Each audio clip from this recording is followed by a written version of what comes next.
So yeah, I think the Before idea is surprise. that we wanted to cover movies that, surprised us from this year. So that could mean that you had maybe high expectations and it surprised you in a bad way, or you didn't even like have it on your radar for the year and you saw it and you're like, whoa, that's like my favorite movie of the year now. Yep. That's kind of where my mind went, was just things that kind of literally took me by surprise this year, and that could be good or bad.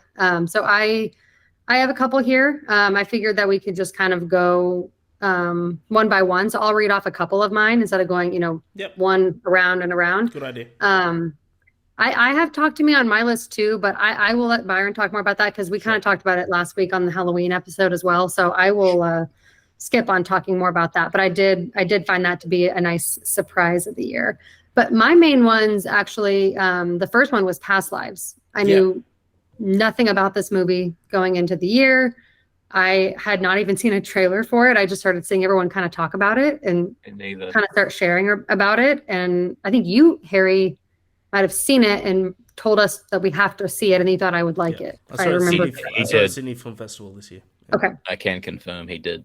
Yeah. So I think you might have been, you and maybe even Marta as well were like the first ones to tell me that you thought that I would specifically like it just with my, taste. So I ended up having to wait to watch it at home. It wasn't playing near me. And I sat by myself on my couch and I did not pause it the entire time. And when I turned it off, I was like, oh yeah, this is my favorite movie of the year. Without a doubt. I knew it would be. I finished that. I'm like, this is an Ash film through and through. That movie definitely took me by surprise, just mostly because I just didn't even expect it. Like, it wasn't like Barbie and Oppenheimer. I was excited about. I knew that I was going to probably like them. So to me, that's not a surprise. That's like, it met my expectation of that fact that I was going to love it. So this was one that really kind of came from out of nowhere for me. So I can't remember. Did you guys, I know you liked it, Harry. Byron, did you watch Past Lives and did you like it? I did it. Currently, out of the 90 movies I've seen this year, I believe it sits number 4. Nice. Just out of podium. It's not top 5. I'm thinking about moving it up. I think it's like 4 or 5 at the moment for me. Yeah, no, I mean, I think that Oppenheimer is like so far from me like the best and biggest and like obviously like the most like, I guess it's not experimental, but just, the most investment of a movie that's come out this year that's definitely paid off. But Past Lives for me, it's a little more subtle, simple story, but it just emotionally affected me more. So that is where for me it jumps up. So yeah, that's my main one, but a couple that I will mention as well. Shout out to Missing. That took me by surprise. I think we watched it for our watch list book club, and I was like, oh yeah, it's just going to be like whatever, just like searching, like it'll be fine, but I'm not going to, be too excited about it. I came out of it loving it. I was on the edge of my seat the whole time. It was a great thriller. I think it was really under the radar this year. Nice. And then same with Are You There, God? It's Me, Margaret. Damn it, I had that on. Yeah, great thing. No. I'm glad. Great coming of age story. So fun fact, when I was younger, I read a lot of Judy Blume books, like a lot. Learned a lot from those books. And this one is one that I never actually got a chance to read. So I actually did not know the story going into the movie. And I think it's kind of better that way, maybe. So I kind of just let the movie, I just kind of felt it as it happened. And Abby I don't know how to, help me with the name, Harry. You gotta look it up. But Abby was amazing. And obviously Rachel McAdams and Benny Safdie as the dad were also great. How are you not mentioning Kathy Bates? Well, Kathy Bates, obviously, as the grandma, is fantastic. She's always fantastic. No one's surprised by that. Abby Ryder Fortson. Yeah, that's right. Fortson. I think it's Fortson. Yeah. Fortson, sorry. So that one definitely was up there for me. I think I gave it a high 4. And then same with Blackberry, actually. That one also took me by surprise. I thought that was a really good biopic. I think it's my highest. Well, I guess unless you count Oppenheimer, I guess that technically is my highest rated. Yeah, Oppenheimer's a biopic. That's a great. Yeah, those are the ones that surprised me in a good way. So I will wait to talk about a couple negative ones. I'll let Byron, I'll jump back over to you so you can talk to me. Talk to Me surprised me. I knew it was going to be. I didn't expect it to be bad in any way. I just think the possession narrative has just been done. It's beating a dead horse at this point. It's been done so many times, and so many movies have failed. I like to say that The Conjuring and The Exorcist are really the only two like amazing possession movies. Obviously, Insidious. there's a couple like yeah, Insidious. I have it a mid 4 stars. So it's still not quite at the level of those two, but yeah, I won't chirp on it for too long because we did talk about it a couple episodes ago. But I think taking that narrative and making it that unique was fucking wonderful. I mean, using it as a drug. Yeah, yeah. And Recreational drug, I think, is the best part of that yeah, fucking film. it's wild how good Michael and Danny Philippou Yeah, did so with good. that. A couple other ones I had. No Hard Feelings. Surprisingly, I really thought this was going to be shit. Because I'm not the biggest comedy guy. I think comedy is one of the least consecutive or consistent genres, and it's probably the most polarizing genre.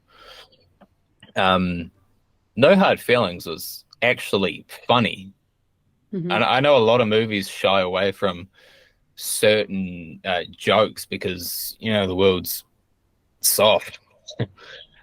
So No Hard Feelings really caught me by surprise. And I think it's the funniest movie of the year for me, like Nice. Oh by a wow. while too. Um, Sick was another one. I think Sick by no Really? means by no means a great movie, but I don't know what it was about it, man. Sick was just so fucking fun. Oh, I good. had fun with it I, too. I I thought had it was fun like with a it, but fun I wouldn't say slasher. it's a Yeah, I mean, no, surprisingly. look, I gave it a 3 out of 5. I do not think this movie was that good, but I expected like a 1 star here. Okay. Yeah, for a Peacock It original looks COVID shit. Yep. slasher, it was Yeah. decent. Okay. Yeah, I get with that. Knock at the Cabin. When you're working with him, not. Um, yeah, I never knew where my expectations were with this one. This one actually landed a pretty solid 4 stars. On rewatch, I might even up it to a 4.5. I Oh think it wow. was I think it was that good. Nice. And D&D. Nice. I like that pick. Fun That's Um, awesome. movie. I do have a friend that's into D&D, and I give him the most shit. Um, but good movie. I'm into D&D. What are you going to say Nothing to wrong me? with being a nerd. No, Yeah. no, no. You're Yeah. you're Are you? no, I respect you, Harry. Don't yuck someone's yum. Max, if you're listening, Hey, Max Well, if he's listens, right? listening, he won't be able to see that finger, so Yeah. he'll have to be watching. Yeah, bad podcasting there, Byron. Jesus.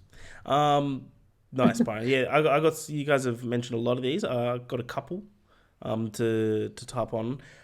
Evil Dead Rise for me. I love the Evil Dead franchise, but I loved Evil Dead Rise. I expected to really like it, to be honest. So it's not much of a surprise. But yeah, definitely Evil Dead Rise.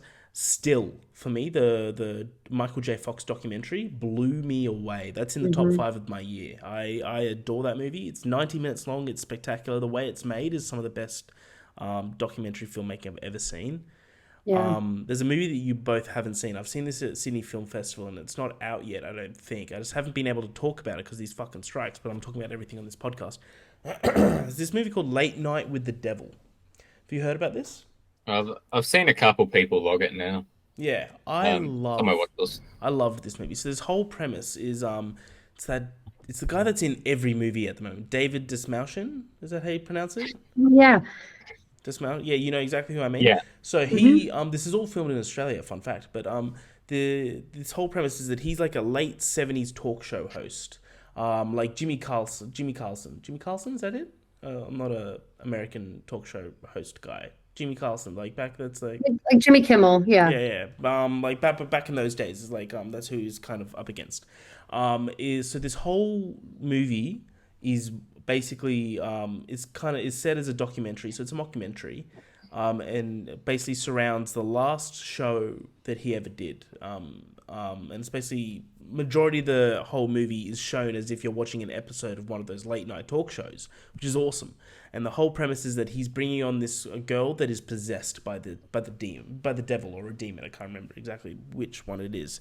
It's all about just showing that off, and a lot of horror shit kind of happens around that. But the way it's made, of the whole thing, majority of the whole thing either being a documentary or as if you're watching a late night talk show, I thought was fascinating. The way that was made kind of made that like really eerie and real, and just like there's like it's hard to explain without seeing it, but there's like a lot of off-screen storytelling where like this person has a medical issue and he goes away, but then you keep getting updates about that person. It keeps getting worse and worse off screen. You don't see him, but even that, I love how some movies do that, because it kind of like the idea of it is even more terrifying than anything that they could show you.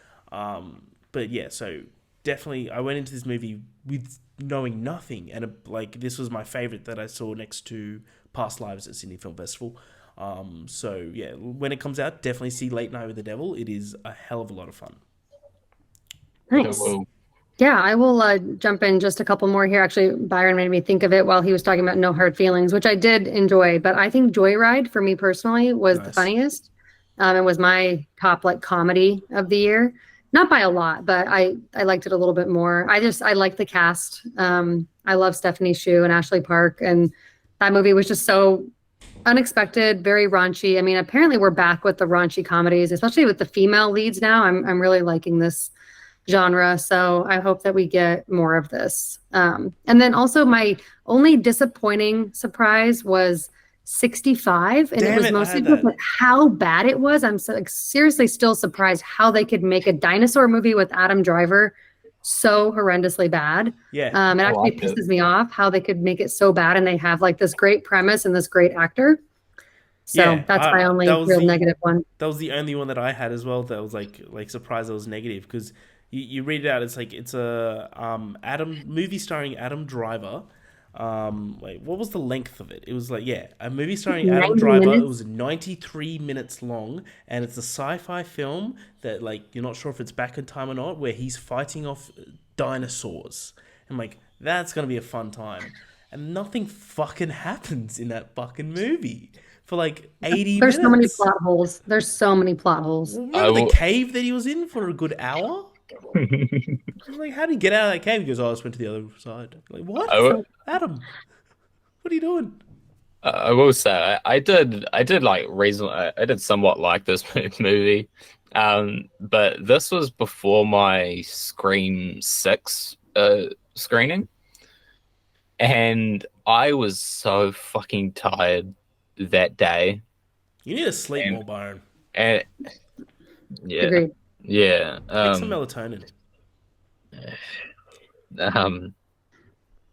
Damn you. Oh no, I forgot. This was before your Scream 6 screening, and you were really tired. Oh yeah. I fell asleep right at the end. And I was woken up by the cinema worker. Usher. Nice. What did you give it out of 5? Believe 3. So you gave a movie 3 out of 5, but you fell asleep in it. I fell asleep, I think, as the credits, that's fine. As it was panning out. I think I just went like this.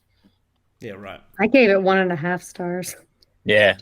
I think a lot of people did. I think a lot of people were around the 1.5 to 2.5.